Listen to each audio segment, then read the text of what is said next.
Welcome, my sunshines. I am so glad you're here today. How are you? Today, we're going to talk about something that has been in much demand. I have had a lot of people request that we talk about anxiety. So, for today, we're going to talk about understanding anxiety in your session. So, we're going to talk about what it is, how we get it, what we can do about it. We're going to kind of take some broad strokes here. We're going to talk about it in general. And then in future episodes, we're going to get a little more specific on things like coping skills and things like that. But for today, I want to have a general discussion about what is normal, what is abnormal, what is dysfunction, what is disordered, and also where it comes from and how maybe we can make it a little less. So strap in. This is going to be a very, very good conversation. So let's start with the definition. So, to define anxiety, the definition of anxiety is persistent worry and fear. Persistent worry and fear. So, think about that for a minute. We worry about things, we have fear, but should it really be persistent? Should it stay? And that's really everything, is that when your anxiety stays, is when it becomes a problem. And anxiety that stays becomes a perpetual discontent. That sounds like a Dickens novel, doesn't it? Perpetual discontent. But a lot of us walk around in perpetual discontent. And that's really not okay because discontent holds us back. And that's what I want us thinking about today is that is your anxiety holding you back? Is it a perpetual disconnect from your life? A perpetual discontent that darkens and puts a shadow over your life? And that's not good. So if we think about what should be, is what is normal anxiety? What does that look like? Think of it in terms of we operate at a baseline. We go through our life and we have our regular self, and then sometimes we get anxious and then it goes away and we feel better. Think of it as you're going to do something where you're going to stand in front of people and talk. Ugh, I'm anxious, I'm uncomfortable. Then you do it, you feel better, you go on with your life. That's what really typical anxiety should look like. We do all have it. Everyone needs a degree of anxiety. You need to be a little nervous about things that are important so that you understand their importance. You need to have butterflies before something that's not typical for you to remind you that you have to pay attention. So typical anxiety goes up and it comes back down. It goes up before you enter the doctor's office, but by the time you're home, it goes back down again. But that's not really how it works with a lot of people, and certainly not the people that I see on my couch. A lot of us have anxiety that jumps up and it sticks, and it never really goes back down. Sometimes that's because of the level of what it is that made you anxious. Sometimes it's because it's still there and you have to face it every day. But regardless, if it goes up and stays up, it's really not healthy for a lot of reasons. And what it does is if it stays too long, it gives you pervasive fear. Now, nobody should be walking around their life in fear all the time. If you live in prison, yeah, maybe you should be a little fearful, right? But you're not living in prison, you're living in your life. And in your life, to have persistent fear is really a terrible way to live and a very unhealthy way to live. And people don't really understand why they're in fear, but they know that they are. I always think of it as the rabbit and the wolf. When you see a wolf is a predator. Its eyes are on the front of its head. It travels through the world on its own path, seeking prey and living its life. It's a predator. It doesn't live in fear. It lives on its path. That's the wolf. But then there's the rabbit. And what happens when you see a little rabbit in the wild? He scurries around. He has eyes on either side of his head because he's prey.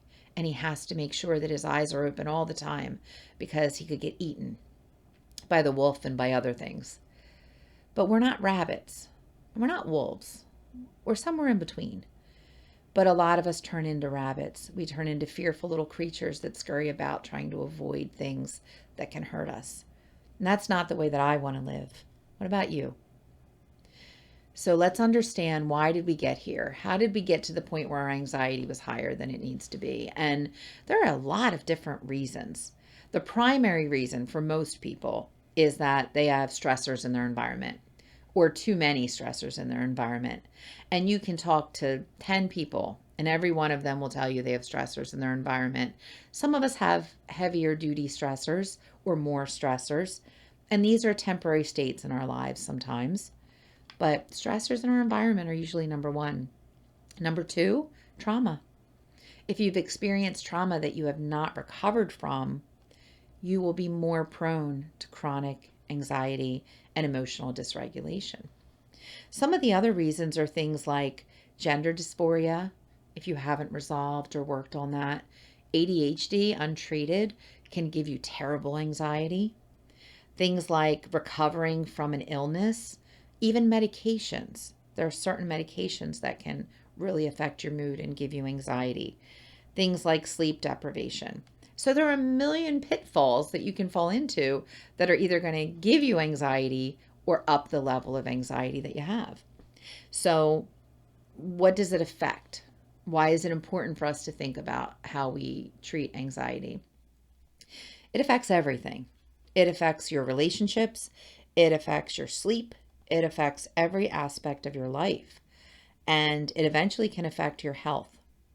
As everybody remembers from the first podcast we did, I think it was that if you are not mentally well, your life expectancy is less. Your quality of life is less. So why are we doing that when we have a way out? So what are the extremes that happen with untreated anxiety? And some of these words you're going to know and you will have heard about. Things like agoraphobia, the fear of leaving the house. Boy, is that the extreme anxiety. And I've treated that. It's a hard way back. Social anxiety. More people than not have social anxiety. Are you the person that calls for the pizza or tries to convince everybody else to call for the pizza? Social anxiety. I don't want to go to that event because I'm going to be uncomfortable. Social anxiety is remarkably present right now in so many people. Separation anxiety. I don't want to leave this person because I'm going to be uncomfortable. Eating disorders, at their root, anxiety, hypervigilance, being so worried about everything that everything is magnified. Let's talk about hypervigilance for a minute. Hypervigilance is one thing you may see when people talk about people who have been traumatized. Oh, the veteran who hears a car backfire and it sounds like a gunshot and they jump. But that's a clear-cut version of hypervigilance. But do you jump when somebody walks in the room? Are you over-examining everything in your life? That's hypervigilance. Hypervigilance means you are more vigilant than you should be, which means you're overthinking and over-examining things in your life. So I'm going to name some of the things. And it's going to be interesting because I know you're going to go, yep, that's me. I'm going to name some of the things that I see when I treat patients with anxiety. First one is intrusive thoughts.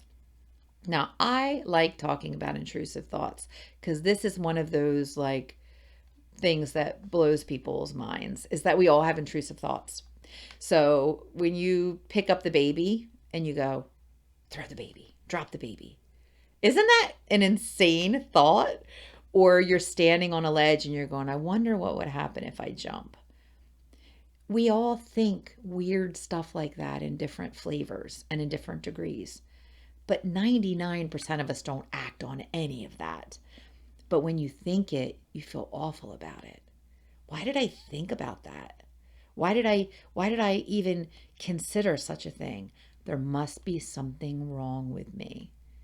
No, we all have intrusive thoughts. Our brains are largely unregulated wildernesses of flying emotions and thoughts.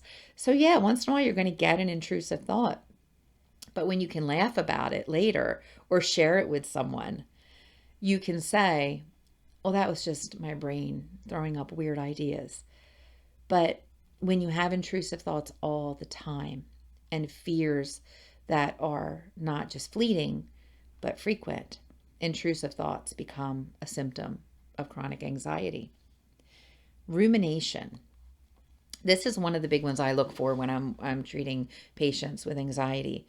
Rumination is where you think about something over and over and over and over and over again. And rumination can progress into racing thoughts, which is where you're trying to sleep and the thoughts just keep flying through your brain. And rumination and racing thoughts are kind of like sisters.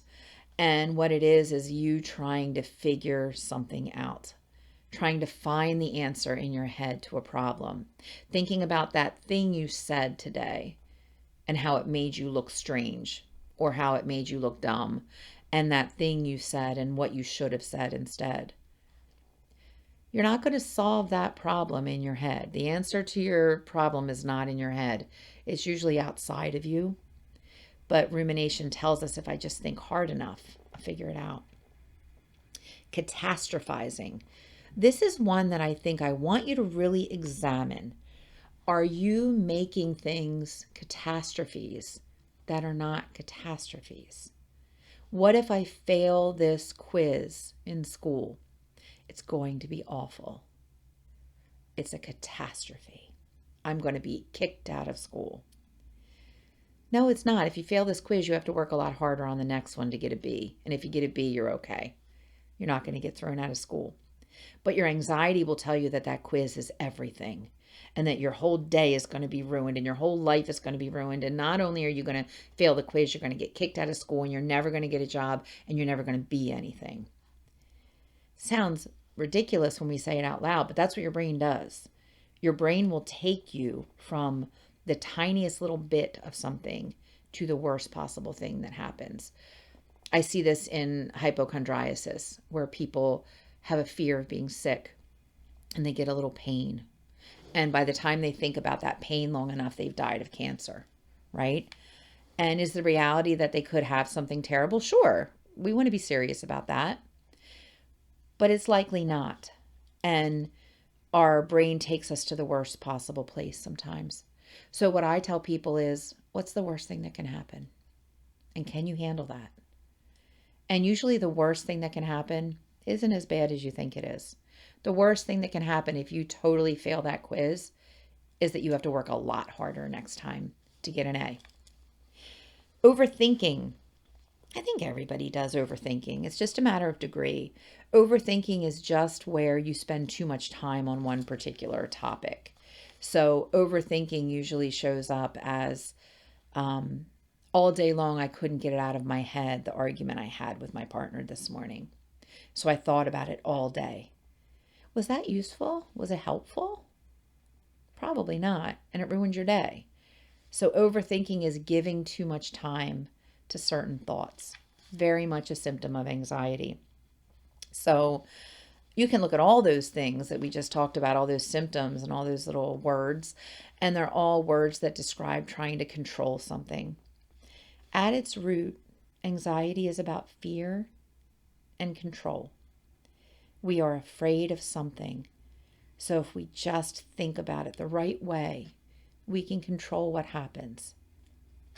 Sometimes that's true. Sometimes there are things we need to be afraid of and we need to think through so we can manage them better. But that's normal anxiety. That's not what we're talking about here. We're talking about the need to control and the need to make something different than it is, and somehow thinking about it could make it different. But that's a fallacy. It doesn't really work that way. And the only way we control things is by acting after we've thought about it in the right measure. So what are some of the things that happen if we get stuck in these behaviors, if we get stuck in those things? Sometimes we create a certain mentality about ourselves. One of the ones I see a lot is something I call a scarcity mentality, as if something is scarce and I must be diligent about it. An easy example of this one is I see a dress that I like and I go, this dress makes me feel good and I like it and it's amazing and I'm going to buy every single color. Well, that could be a good thing. But what if there are 12 colors and you don't have any money and you buy all 12 colors? Scarcity mentality says I don't have enough and I've got to grab onto everything I can to make sure I have enough. An example of this on a large scale is hoarding. Hoarding is an anxiety issue. I need to save this box and these 12 boxes and these 36 boxes and these 100 boxes, even though I can't get to my own bathroom because I need them and I might need them later. That's a scarcity mentality at the extreme, is there's not enough, so I hold on to everything. A lot of times with people who are severe hoarders, we see that there's a trauma or a tragedy in their past where they lost something. They don't want to lose anything again. So their anxiety says, hold everything. Survival mode is another thing that shows up in anxiety. Everything is terrible and everything is awful and I'm just getting by. I'm hanging by a thread. Anybody who's ever had severe anxiety knows about that. Knows about waking up and saying, oh, I just got to get through today. I just got to get through today. And it's that awful, terrible feeling of like you're going to war. That's survival mode. That's an indicator that your anxiety is way out of control and that you probably need treatment, because survival mode is not required in most people's lives. It's just not. Procrastination. That's where we end up when we're really anxious. That's an interesting correlation with ADHD and procrastination. I see a lot of people who are procrastinators, and then we kind of go down the road and we see that that's actually part of an ADHD syndrome. And connected to that is anxiety. I fear that thing. I don't want to do it. It might be uncomfortable, so I'm going to put it off. Well, we know putting things off causes great anxiety. So procrastination is one of the results of untreated anxiety. Avoidance. Avoidance is a big one too, is I don't want to do that because it's hard. What if you avoided things at too high of a level? Where do you end up? Well, that's that agoraphobia we talked about. Agoraphobia where you don't leave your house. Now that's an extreme, but that's an avoidance of everything. So be careful with avoidance. It starts with, I don't want to go to that party, and could end up in, I don't want to go to work, and I'm not going to go to work. Or I'm going to stay in my bedroom instead of being with my children. Or I'm not going to go out with my partner because that makes me nervous. So avoidance is something I want you to take a look at in your life. You get to set boundaries and you get to set limits. You don't have to do everything. But are you avoiding it too high of a level? And the sort of the last result of anxiety, that's the biggest one, and I don't like it all, is everything is hard. And if you walk around every day feeling like everything is hard all the time, it's an indicator that your anxiety is making things worse for you, and that's true suffering. And that's when we need to relieve it. So why fix it? Well, there's all the whys, right? Why fix it? Because that's where we end up if it gets out of control. But the major why for me is that you're losing your life. You're losing your life experiences. You're passing by opportunities that you really may regret passing by, and things that you should be allowed to do. I've seen people who have never been on a plane, never been on an airplane. And because of their fear of flying, they never really get to go to the places that they dream of. And I treated someone for this fear, and she had all of these pictures in her house that she described to me of all of these beautiful tropical islands. And it was something she really associated with. And she was liked the culture of Hawaii and Jamaica and studied these things. But her fear paralyzed her and she couldn't go. This was a person in her 70s. And her whole life had dreamed of these places but had never stepped foot on the sand. And how tragic is that? That she was missing out on the things that were the most meaningful to her. But I can tell you, we got her on a plane and she went to Puerto Rico. Short flight. We were looking for a comfortable place for her to start. And since then, she's been to 3 islands. So imagine 74, 75 doing that versus 24, 25. She lost a lot of years. So our fears make us lose life experiences. They also put us in a certain mindset that I call the problem mindset. We're either solution minded or we're problem minded, and that can vacillate from time to time. But minded people get into a situation and go, all right, this is terrible. What am I going to do about it? That's being solution minded. If you have severe anxiety, very often you fall into problem minded. This is a terrible situation and I'm stuck in it. And I am always going to be stuck in it and it's never going to get any better. And I see this a lot with grief, where people who are suffering with the loss of someone close to them and they get very stuck in, they're gone, they're gone, they're gone. I can never, ever go on. Now, with grief, we're kind of allowed to be there for a little while. But if we stay stuck in that, we stay problem focused, problem minded, versus the solution minded side of that, where we have to acknowledge we're moving on, we're still here, and we have to live. So think about that in your own mindset for a second for me.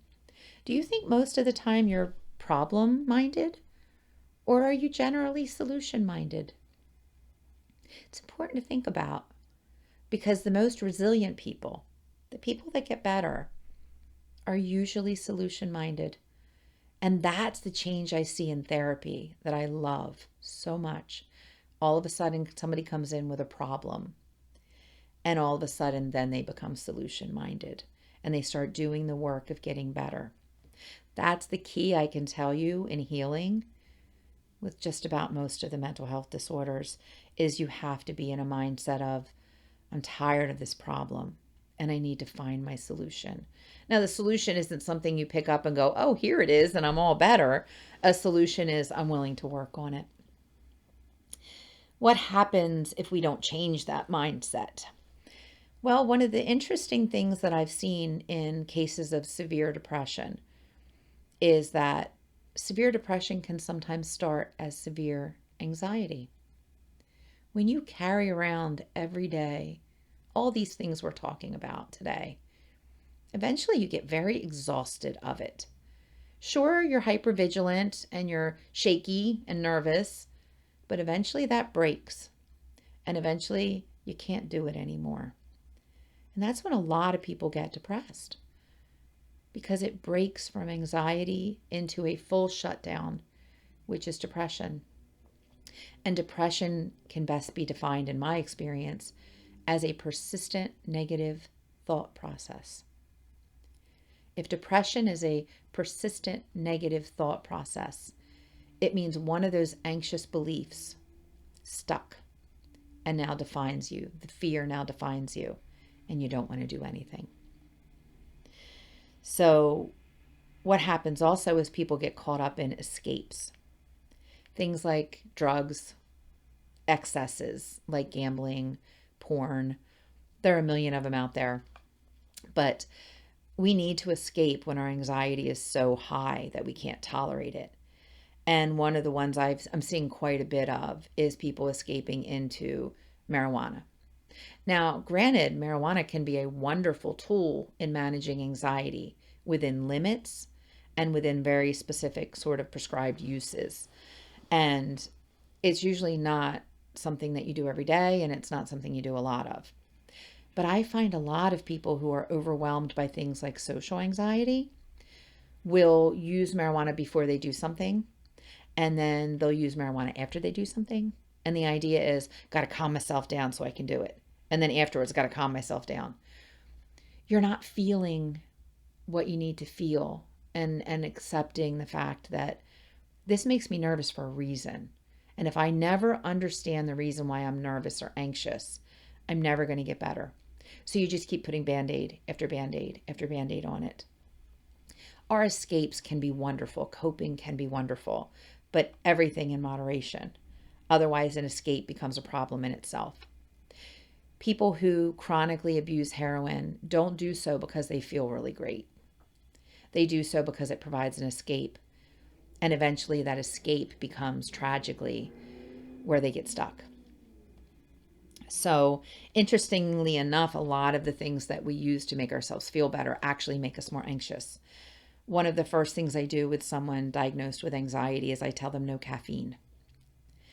Caffeine has a remarkable effect on our bodies. Anybody who uses caffeine knows why we use it. It makes us feel better. But did you ever get the jitters from caffeine? That's basically what anxiety is. It's the jitters, right? So why emphasize it? Why make it worse? Cutting out caffeine for some people can be a life changer when it comes to how they start the day and where their anxiety is. Nicotine's another one. It's a very tricky thing because we know that nicotine has some connection to dopamine in the brain. And we know that people with schizophrenia use nicotine at levels of something like 85%. So clearly it's working. It's making them feel better in some way. At what cost? We all know. We all know what smoking and vaping does to you. But nicotine sometimes is an on and off switch that we will flick over and over again. And whenever we go up and down, oh, I'm going to step outside and have a cigarette. Oh, I've got to go back to work. Whenever we go up and down in those extremes, we're not really regulating, we're escaping. So think about if you're using those things and if those things are actually making the anxiety better or worse. So I think the reason this topic got so much, got suggested so much is because so many of us feel this. So I started to look at what are the current statistics on anxiety. And I've always known anxiety is the most common mental health disorder. It's the most common thing I see.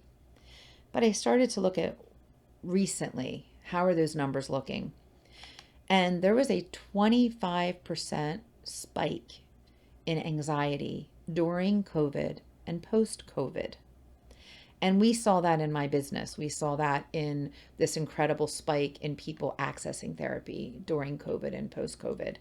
But I wonder, did those 25%, has it gone down yet? Are they still carrying it? And I got the answers when I looked up the American Psychiatric Association stats on reported anxiety. And what they said was that in 2024, 43% of people were reporting they were more anxious than they were the year before. 43% of people are more anxious in 2024 than they were in 2023. Most of us? That's a terrible statistic. So I look back at the previous years. The previous year it was only 37%. And the year before that it was 32%. Why is it 43? So I suspect in 2025 we're going to probably have a higher number than 43%. So what that's telling me is there's something in our environment, our environments, that's feeding this. So maybe it's not just you, maybe it's the world. But that doesn't mean we get defeated and feel as if we can't overcome it. So the tough part is, though, is that anxiety is a habit of your brain. And people don't like that. They don't like hearing that it's a habit because that sounds like, well, I just got to quit. But our brain likes habits. Our brain likes to do things over and over again. And the more it does something, the more attached it gets to the something. So our brains have these little neural pathways, these well-worn paths of least resistance. And once you become anxious, your brain wants to stay anxious. Your emotions, your mind doesn't want to. Your life, you don't want to. Your will is that you don't want to. But your brain holds on to it. That's why I see people who have had panic attacks once they've had one, they have to be real careful and make sure they jump in and treat that, or they start having them more frequently. And once you start having them more frequently, they kind of stick around. Our brain likes to do that. And that makes no sense, but it does. So that if it's a habit in our brain, the only way is to create a new path. Think of looking into the woods and there's a path into the trees. That's what you're going to take. You're going to walk down the path. You're not going to get out a machete and start chopping your way into the woods. That's what our brains do. They take that path. And I remember growing up on a farm and there was this walkway down to where the cows got milked. And it's this little skinny path. And I would watch the cows every single day in the middle of this huge field. And they'd walk that same path every day. And that's what I think about when I think about neural pathways is we take what's there. Even we have a whole field to walk through. And the cows did it too. So you have to create a new path. And the first time you walk that path toward the woods, there are going to be trees in the way, and there are going to be trees to cut down, and it's going to be a little harder. And the next time you walk the path, it's easier. And the next time you walk the path, it's easier. And then when you stand back and look at the two paths, you're going to start to see a new one emerge. That's how we change a habit of the brain. We are neuroplastic. We are able to change the patterns that our brain put us into. But that is not easy, and it takes work. So what patterns do we have to change? Sure, the things we talked about earlier, rumination, right? We don't want to get stuck in thoughts. Intrusive thoughts, we want to dispatch those as soon as they come in and push them away. But sometimes these patterns are things we don't even realize are patterns. And I'll give you an example of one I've seen a few times. Let's talk about pregnancy. Pregnancy is one of the hardest things that a woman will ever do. And the world will tell you that it's beautiful and elegant and amazing and you're going to glow. But I'm going to tell you the truth. It's hard. And I've done it. Did it once, wouldn't do it again. Not 5 stars. The result is amazing, but the work is hard. Some people have beautiful pregnancies, so good for you. I hope that you all do. But there's a thing that happens in pregnancy where we worry. And we worry sometimes in a way that we've never worried before, because now we are accountable to a human life. And we also are worried about what's going to happen to us. We haven't done this before. So there's a lot of worrying inherent with something like pregnancy.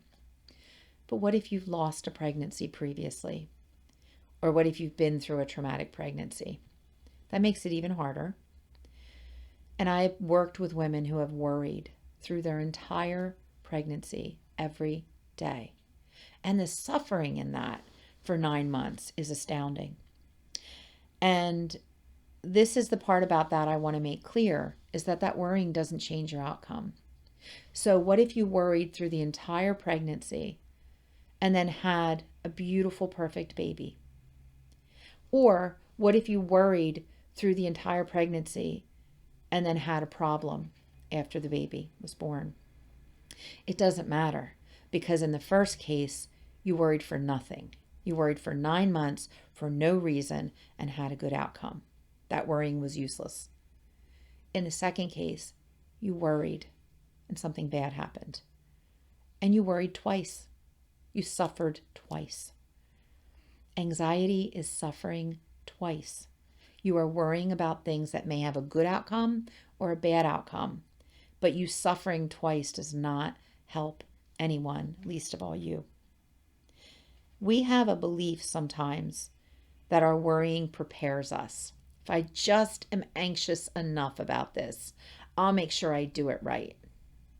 It's a false belief, because your worry actually deteriorates you. If I worried about doing this podcast for a week before I recorded it, I would get here and I'd be a wreck. I wouldn't be able to talk to you. So that worrying does not serve my performance. Think about in your life. Are there worrying times for you that you have consistently? Are these patterns that you do where certain things you always worry about? And are they making the situation better or worse? I think you already know the answer. What a lot of people who don't have severe anxiety will say is, just don't worry about it. Just stop. And that's the most insulting thing you can say to somebody. Just get over it. What's wrong with you? Why are you always got to be worried about something? And it's cruel and it's terrible, but a lot of people say it. And it's people who don't really understand. And they haven't been worriers before. But there's something in that that's a tiny bit true. And the truth of that is that you do have some control. When you get really deep into the depths of anxiety, you have less control. But we always have some control. We have free will. and we have resources that we can access and ways that we can learn. But if you do believe that you're helpless, you're going to stay helpless because you're not. There's a poem by Ralph Waldo Emerson about this very subject. I'm going to share it with you. So this is by Ralph Waldo Emerson. And he says, "Write it on your heart that every day is the best day in the year. He is rich who owns the day, and no one owns the day who allows it to be invaded with fret and anxiety. Finish every day and be done with it. You have done what you could. Some blunders and absurdities no doubt crept in. Forget them as soon as you can. Tomorrow is a new day. Begin it well and serenely, with too high a spirit to be cumbered with your old nonsense. This new day is too dear, with its hopes and invitations, to waste a moment on yesterday's." He's a smart guy. It's easy to say, but I take that as an aspiration. I aim to be that. I aim every day to wake up and to start over. And some days I do and some days I don't. But I at least want to believe that I can. And that's where I want you to be. I want you to be in a place where you go, this is just right now. This is not where I'm always going to be. And if you can be in that place, you will incrementally get a little better every day. So one of the things that we're going to talk about in another podcast is one of the best cures for anxiety, which is mindfulness. We're not going to go into that too deep today because that's a big topic. We could do 5 hours on it. But there's a basic mindfulness I want you to begin to understand. That basic mindfulness is that we need to be present in what we're doing. And I've said that to people in session and they've said, what does that even mean, being present? And I realize it's such a foreign concept that we just don't know. So one of the examples that I can give you is vacation.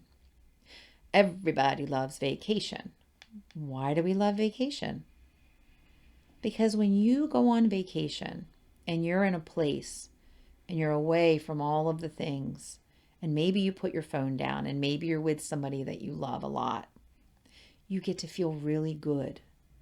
But the reason we feel good on vacation is not entirely all those things.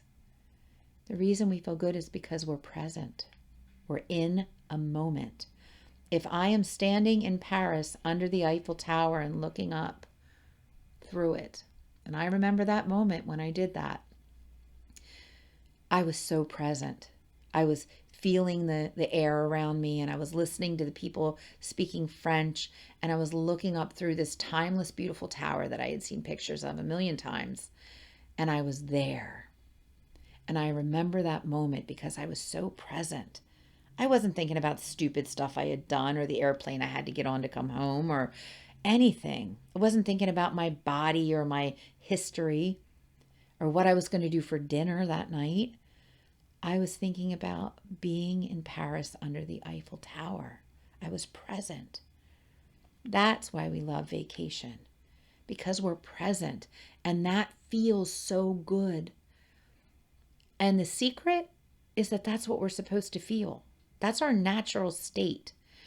Look at children.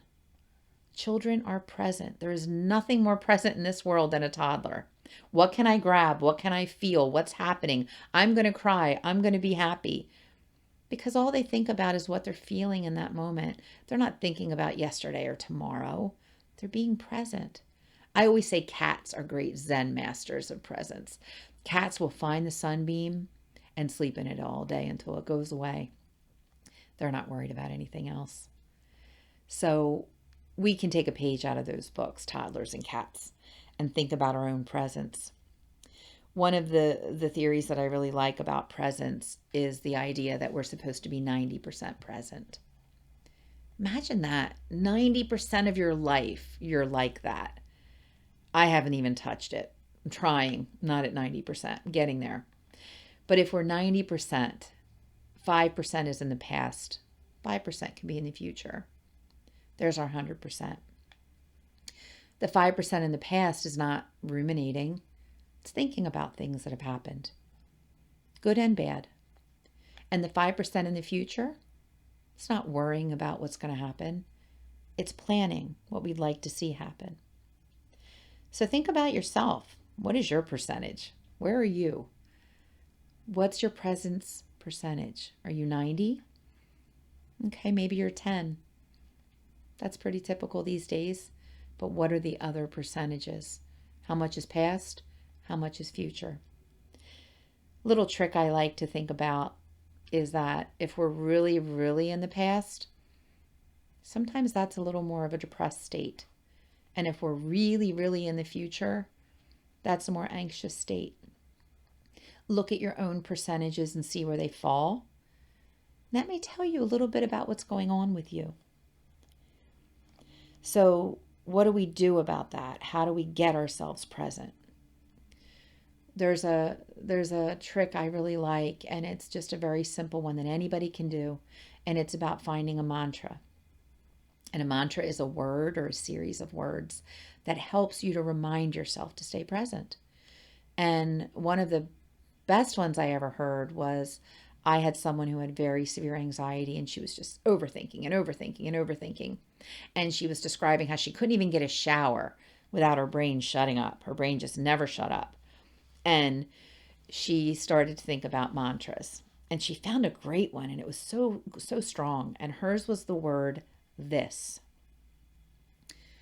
Simple word. But when she would get in the shower, she would say, this. Only this.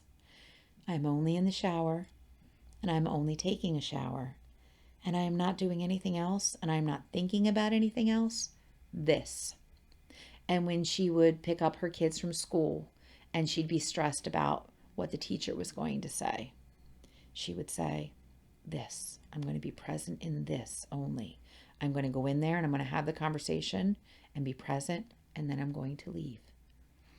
And it was this whole big, powerful thing where she used that word to remind her to be present. I have one I've used for a very, very long time, and mine is now. And it works, and it's helped me so much. It's tattooed on the inside of my arm. And now is my word that reminds me that all I ever really have is the present moment. Everything happens to me in the present moment. Everything I do is in the present moment. The past is the past. I can't touch it. I can't change it. The future is yet to happen. I can plan, but there's really only now. And that word has served me so well over the years, because when I get very, very, very stressed, I can remind myself and I can say now. Focus on what's in front of you now. Deal with this now. Everything else can wait. Everything else can stay wherever it is in the past or the future. And it becomes so powerful that when we talk about brain pathways, now I can say that word and it triggers a whole calming response inside of me. Almost like a parent coming up and tapping me on the shoulder and saying, hey, remember who you are. Remember where you are. You're going to be okay. So I want you to think about, is there a word or a phrase that you can use to calm yourself? This has been so powerful over the years with people. I have 5 different people who have tattooed their word on them, which I think is fascinating and fabulous. And I did it myself, because the idea is if a word becomes very powerful, it becomes a coping tool and it becomes a part of who you are. So I want to task you with that. What's your mantra? What's your word to remind you to stay present and to that everything's going to be okay? We can't always get that from another person. We need to learn how to give it to ourselves. That's one of the secret helpers when we think about getting over anxiety. Is how we do that. Another one is breathing. And this one people hate. I'll say, okay, we're going to talk about breathing, and everybody rolls their eyes. And I'm breathing right now. This is stupid. And I did the same. A long time ago, I had a beautiful, wonderful, talented psychiatrist, and he said to me, we've got to work on your breathing, Deborah. I'm like, I'm breathing right now, doc. And he laughed at me. And then he said it again, and he explained to me what I had to do.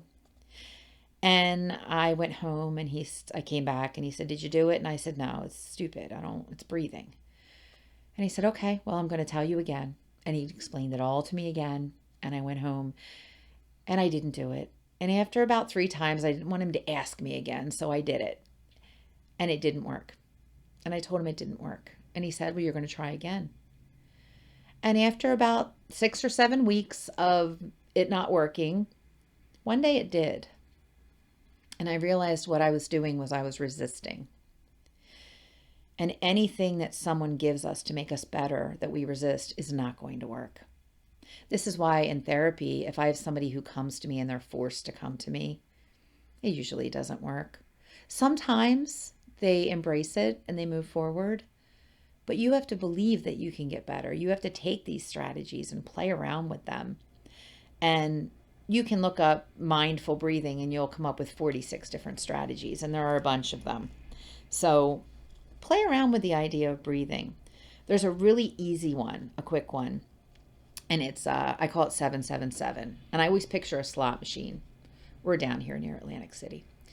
And 777 is you count to 7 as you breathe in, you hold for 7, and then you release your breath for 7. Now, 7 sounds like it might be too long or too short. You can count that out however you want.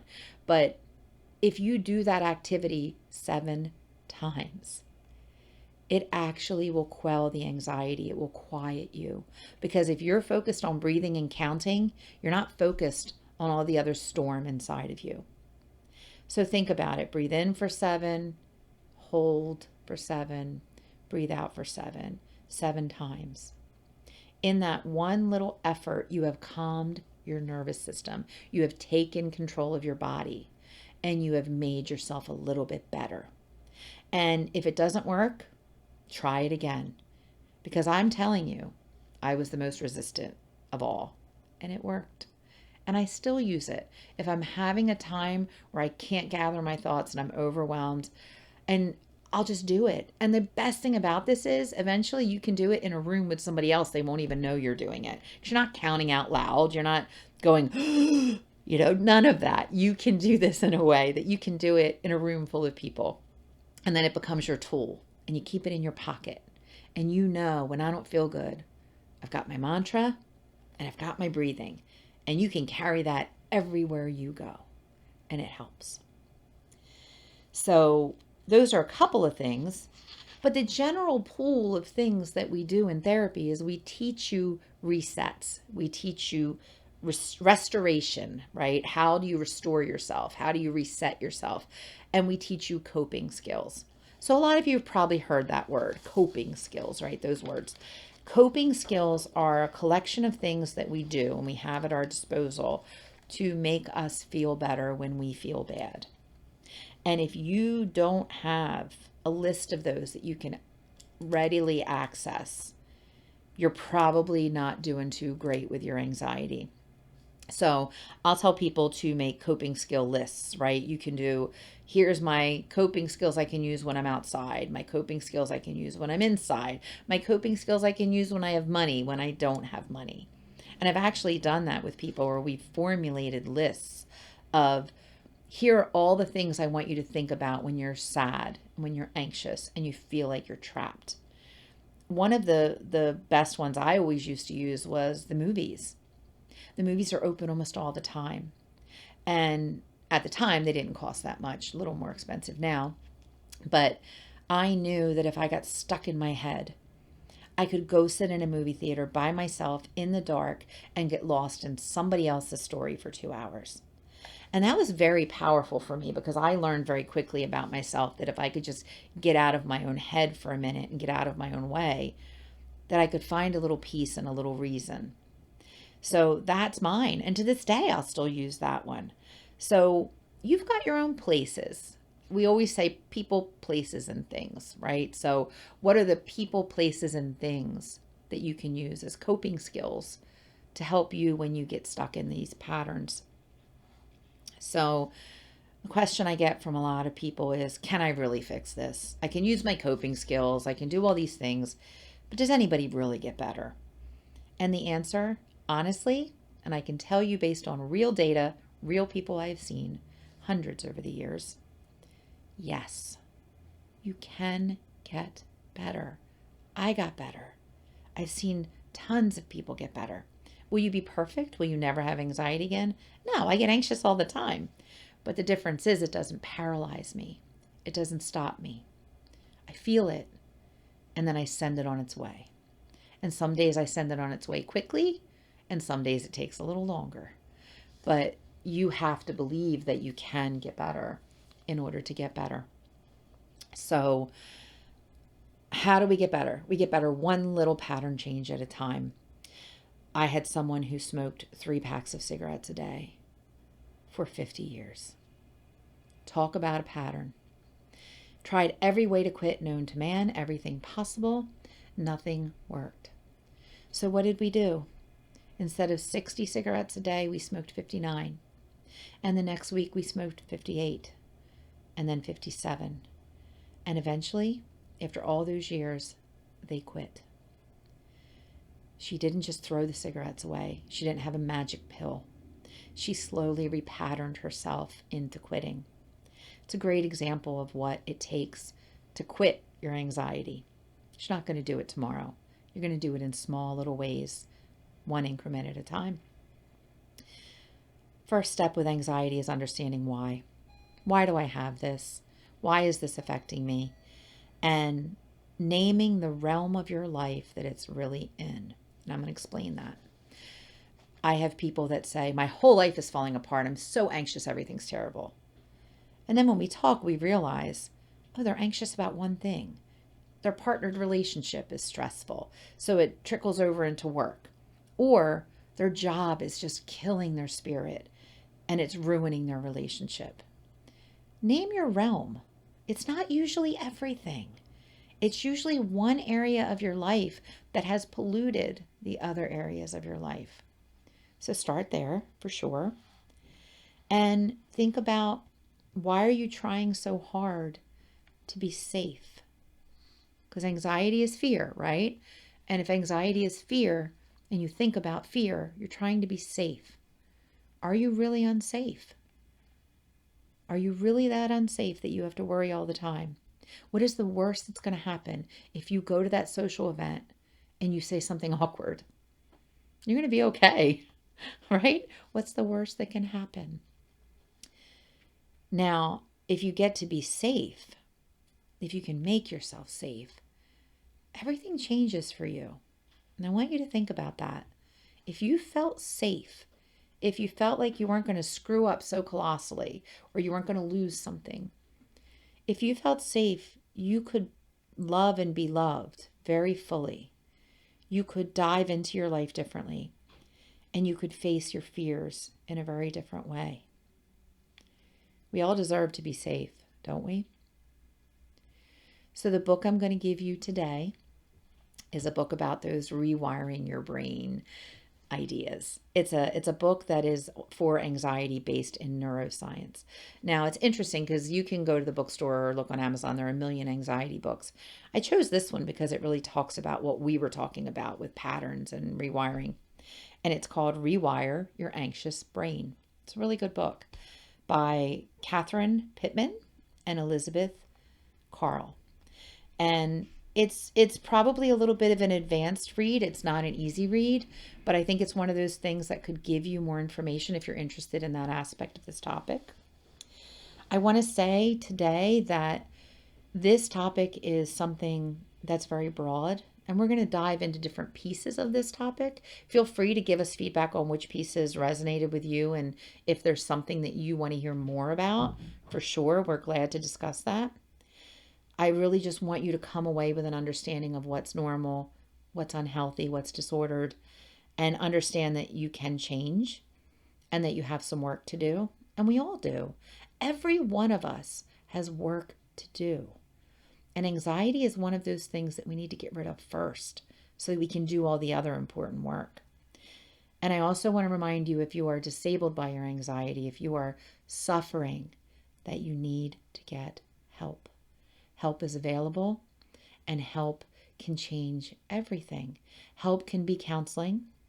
I'm always going to tell you to go to therapy. But help can also be sharing what's inside of you with someone else. It can be going and picking up a book and learning more. Even a tiny little bit of something is a good start in your change. And I hope today maybe gave you a little tiny bit of something to start some changes. So next time we're here, we're going to go a little further and talk about trauma and resilience. And these are connected topics because trauma causes us to be anxious, and being resilient helps us to recover. So that's next time. Tune in for that. So thank you for being here, and thank you for listening and watering this little seed inside of yourself that needs to grow into a beautiful flower. And take care of yourselves, find the sun, and I'll see you next time. Bye.